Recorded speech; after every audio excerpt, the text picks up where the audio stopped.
ఇక లెబనాన్తో కాల్పుల విరమణకు అంగీకరించామని, కానీ ఇజ్రాయెల్ సైనికులు మాత్రం అక్కడి నుంచి ఎక్కడికి వెళ్లరని నెతన్యాహు మెలికపెట్టారు. లెబనాన్లోని 10 కిలోమీటర్ల వరకు సెక్యూరిటీ జోన్ విస్తరిస్తుందన్నారు. అయితే తమ భూభాగంపై ఇజ్రాయెల్ ఆక్రమణను ప్రతిఘటించే హక్కు లెబనాన్ ప్రజలకు ఉందని హిజ్బుల్లా స్పష్టం చేసింది. దీంతో ఏ క్షణంలో ఏం జరుగుతుందో చెప్పలేమంటున్నారు విశ్లేషకులు. రైట్, ఇదే అంశంపై డిస్కస్ చేద్దాం. ప్రజెంట్ మనకు జూమ్ లైవ్ లో సిద్ధంగా ఉన్నారు విశ్లేషకులు ప్రొఫెసర్ మురళీ మనోహర్ గారు. నమస్తే అండి మనోహర్ గారు. నమస్తే అండి. నమస్తే సార్. ఇప్పుడు ఈ 10 యుద్ధాలు కూడా ఇటు అమెరికా అధ్యక్షుడు డొనాల్డ్ ట్రంపే ఆపారని చెప్తున్నారు. ఈ మధ్య కాలంలో ఇప్పుడు ఇజ్రాయెల్ లెబనాన్ మధ్య కూడా శాంతి చర్చలు, అంటే కాల్పుల విరమణ 10 రోజుల పాటు జరగబోతుంది. ఆ క్రెడిట్ కూడా ట్రంపే తీసుకుంటున్నాడు. సో ఎలా చూడాలి సార్ ట్రంప్ వ్యాఖ్యల్ని? అది మనం శివుడిని అంటుంటాం, దేవుడు God is a creator, God is a destroyer అని.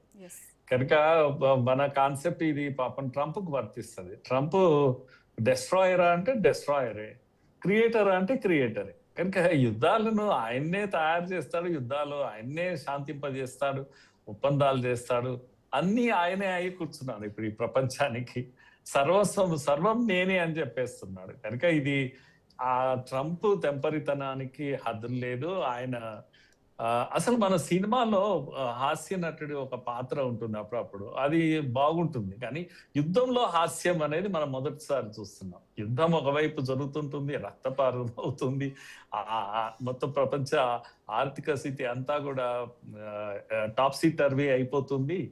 కానీ ఆయన మధ్యము చాలా ఫన్నీ క్యారెక్టర్ లాగా వచ్చేసి మన ముందు ప్రత్యక్షం అయిపోయి నేను ఆపేశాను.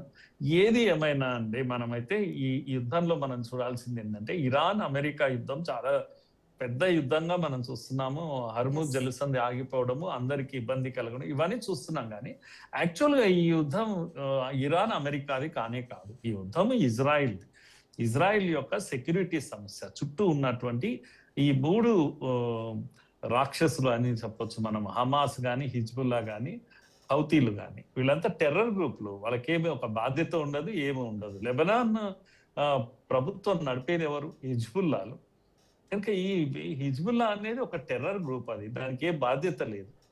కనుక ఇప్పుడు ఇరాన్ అమెరికా కూర్చొని ఒప్పందాలు చేసుకుంటుంటే, ఇక్కడ శాంతి చర్చలు జరుగుతుంటే, అక్కడ ఇజ్రాయెల్ లెబనాన్ పైన దాడి చేస్తూనే ఉంది. తనకేం సంబంధం లేదు ఇదంతా అన్నట్టుగా వ్యవహరిస్తుంది. ఎందుకు అని అంటే, తను బ్రతికుండాలంటే లెబనాన్ లో ఉన్న హిజ్బుల్లాలు మొత్తం ఖతమైపోవాలి, లేదు కనీసం తుపాకులు వదిలేసి వాళ్ళు నాగరికులుగా సామాన్య ప్రజల్లాగా బ్రతకాలి.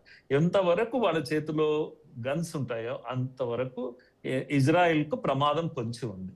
కనుక ఇజ్రాయిల్ యొక్క సమస్య ఏంటి అంటే చావు బతుకుల సమస్య. వాడైనా చావాలి, తానన్నా చావాలి, ఏదో ఒకటి. కనుక ఇజ్రాయిల్ వినదు, అమెరికా చెప్పినా వినదు.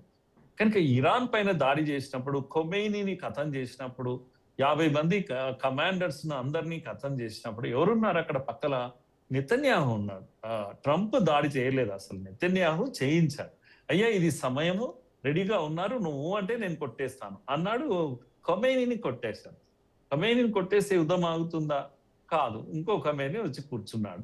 40-50 మంది డిఫెన్స్ వీళ్ళను అధికారులను కొట్టేశారు. అయినా యుద్ధం ఆగలేదు. ఇది ఇజ్రాయిల్ అమెరికాతో చేయించిన యుద్ధం. కనుక ఇదంతా కూడా అంటే ఈ 3 ఆపరేషన్స్, హౌతీలు కానీ, హిజ్బుల్లాలు కానీ, హమాస్ కానీ, వీళ్ళంతా ఎవరు ఆపరేట్ చేస్తారు? ఈ టెర్రర్ గ్రూపులను ఇరాన్ ఆపరేట్ చేస్తుంది. కనుక ఇరాన్ నుంచి ఇక్కడికి సప్లై అవుతుంది, యుద్ధం సప్లై అవుతుంది ఇజ్రాయెల్ వైపు. సో ఇది మనం అర్థం చేసుకోవాల్సిన విషయం. అమెరికా ఇరాన్ కూర్చుంటే యుద్ధం ఆగిపోతుందా? ఎందుకు ఆగిపోతుంది? ఇక్కడ హిజ్బుల్లాలు ఖతం అయ్యేంత వరకు ఇది ఆగదు. అందుకే మొట్టమొదటిసారి మనం ఆనందపడాల్సింది ఏంటి అంటే, లెబనాన్ ఇజ్రాయిల్ డైరెక్ట్ గా కూర్చోవడం అనేది. ఇది నిజంగా ట్రంప్ కు ఆ క్రెడిట్ మనం ఇవ్వచ్చు. ఇవ్వండి అని ఆయన అడుగుతున్నాడు కనుక ఇచ్చేద్దాం, పోయిందేమో. కనుక శాంతి వాళ్ళిద్దరు టేబుల్ పై తీసుకురావడం, 10 days సీజ్ ఫైర్ కూడా ప్రకటించుకున్నారు. ఇంతకన్నా ఏం కావాలి? నిజంగా కూడా ట్రంప్ కు చాలా పెద్ద క్రెడిట్ ఇది. వాళ్ళని కూర్చోబెట్టి, అంతకుముందు ఇరాన్ తో కూర్చున్నాడు తానే వచ్చి, పాపం తన సొంతంగా జేడి వ్యాన్స్ పంపించాడు పాకిస్తాన్ కు, పంపించి ఇక్కడ చర్చలు చేశారు. ఇరాన్ తో మాట్లాడుకోవడం చాలా ఈజీ, కానీ లెబనాన్ తో మాట్లాడడం చాలా కష్టమైన విషయం. పైగా ఇజ్రాయెల్ ను కూర్చోబెట్టడం అనేది వెరీ టఫ్ జాబ్. ఇజ్రాయెల్ వినదు. అలాంటిది విన్నది కనుక మనం కూడా సంతోషించాలి. ఎందుకంటే మూలం అక్కడ ఉంది యుద్ధం కనుక. అది ఇరాన్ అమెరికా యుద్ధం కూడా ఇక్కడ కాదు, మూలం ఉన్నది ఇజ్రాయిల్ దగ్గర. ఇజ్రాయిల్ లెబనాన్ కూర్చోవడం 10 నిమిషాలు కూర్చున్నా అది చాలా పెద్ద పనిగా మనం భావించాలి. ఎందుకంటే శాంతి వైపు వేసే మొదటి అడుగుగా మనం భావించాలి. దీన్నైతే వెల్కమ్ చేయాలి. ఎంతవరకు ఉంటుంది, నిలబడదు అనేది వేరే విషయం.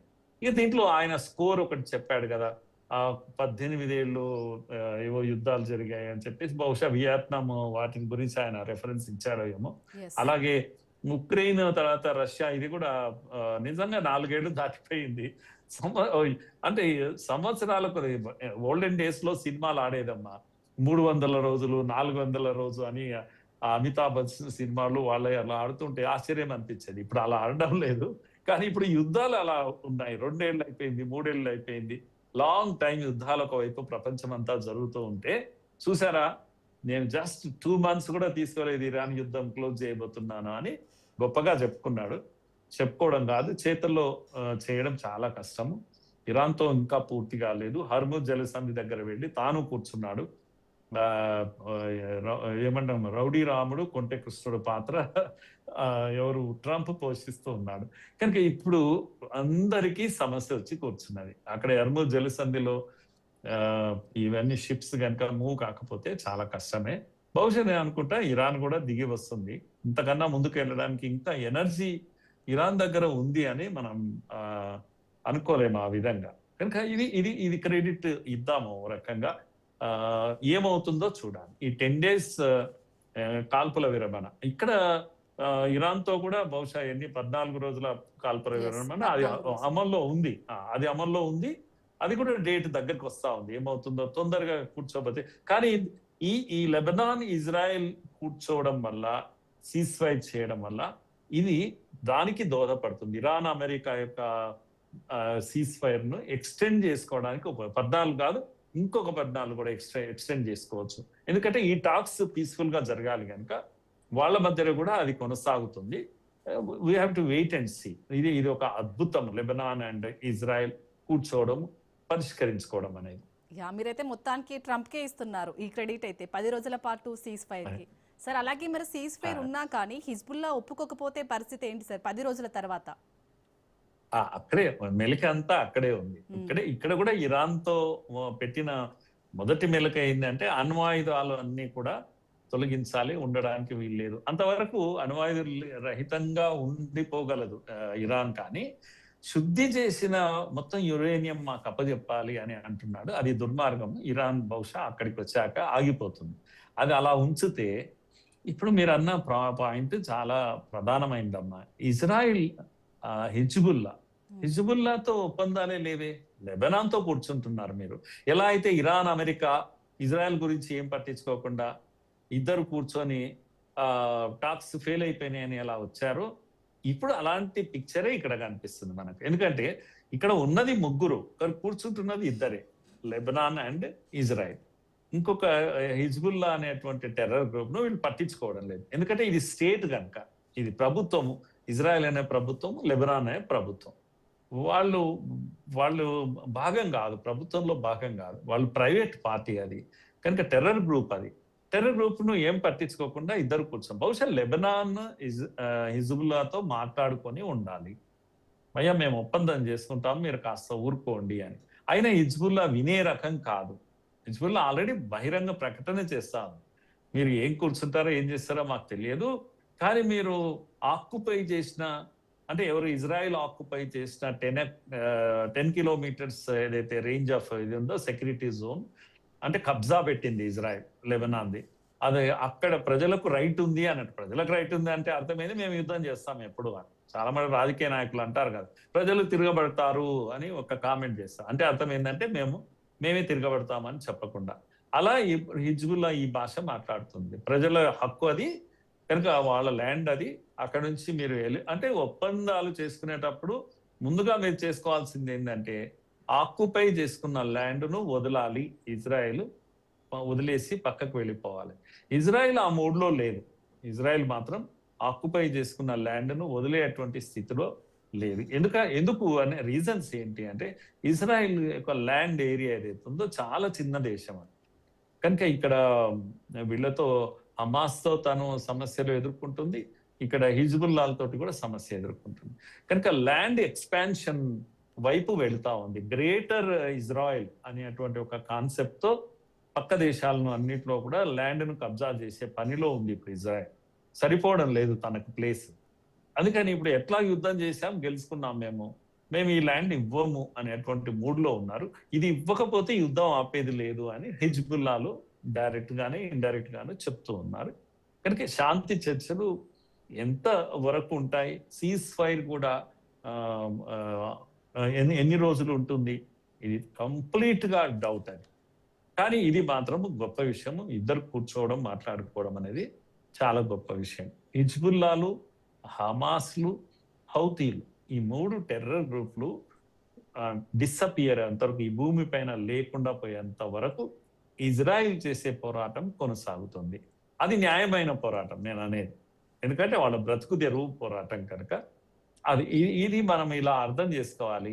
ఇందులో ట్రంప్ ఎంత సక్సెస్ అవుతాడు? ట్రంప్కున్న బలహీనతనే ఏంటంటే, ఎనీ అమెరికన్ ప్రెసిడెంట్ ఇజ్రాయెల్ చెప్పిన దానికి తల ఊపడమే నేర్చుకున్నారు వాళ్ళు. ఎందుకంటే వీళ్ళ లాబీయింగ్ పవర్ అలా ఉంటుంది. చిన్న దేశమే అయినా అమెరికాను కంప్లీట్ గా లాబీ చేస్తుంది, తనకు అనుకూలమైన పనులన్నీ చేయిస్తుంటుంది. సో ఈ విధంగా నేను దాన్ని అండర్స్టాండ్ చేసుకుంటున్నానమ్మా. వీళ్ళ యొక్క ఇవన్నీ కూడా టాక్స్ అన్ని కూడా. సార్ అలాగే ఇప్పుడు ఇజ్రాయెల్ ప్రధాని